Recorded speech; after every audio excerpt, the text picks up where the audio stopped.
থুৰিবাৰী মণ্ডল বিজেপিৰ কাৰ্যালয়ত সাংগঠনিক সভা অনুষ্ঠিত।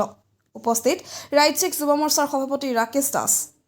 আজি চিৰাং জিলাৰ বিশিষ্ট বিজেপিৰ থুৰিবাৰী মণ্ডল বিজেপিৰ কাৰ্যালয়ত আজি এক সাংগঠনিক সভা অনুষ্ঠিত হয়।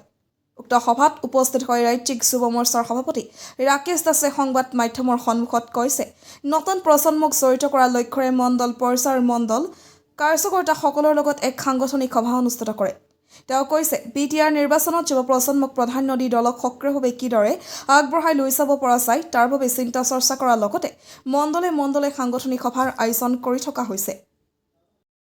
মৰ্চাৰ লগত যাতে আমি নতুন প্ৰজন্মক জড়িত কৰাব পাৰোঁ, যিখিনি নতুন আমাৰ আহি থকা যুৱ প্ৰজন্ম আছে তেওঁলোকক যাতে ৰাজনৈতিকভাৱে আমি ভাৰতীয় জনতা পাৰ্টি তথা ভাৰতীয় জনতা যুৱ মৰ্চাৰ লগত জড়িত কৰিব পাৰোঁ, তাৰ কাৰণে চেষ্টা চলি আছে। আৰু সাংগঠনিক এটা আগৰ পূৰ্ব নিৰ্ধাৰিত এটা টুৰ বুলি ক'ব পাৰি, ইয়াত বিশেষ নাই।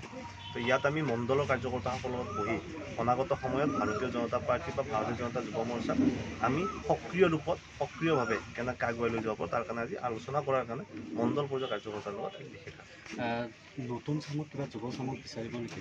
চাওক, ভাৰতীয় জনতা পাৰ্টিত আমি যুৱ প্ৰজন্মক জড়িত কৰোৱাৰ কাৰণে চেষ্টা কৰি আহিছোঁ আৰু ভাৰতীয় জনতা পাৰ্টীয়ে সদায় যুৱ প্ৰজন্মক প্ৰাধান্য দি পেলাই কাম কৰি আহিছে। যোৱা পঞ্চায়ত নিৰ্বাচন যদি আপোনালোকে চায় তেতিয়াহ'লে অধিকাংশ এনেকুৱা আমি আঞ্চলিক পঞ্চায়ত হওক, জিলা পৰিষদ হওক এনেকুৱা পাম য'ত ভাৰতীয় জনতা পাৰ্টীয়ে যুৱ প্ৰজন্মক প্ৰাধান্য দিছে।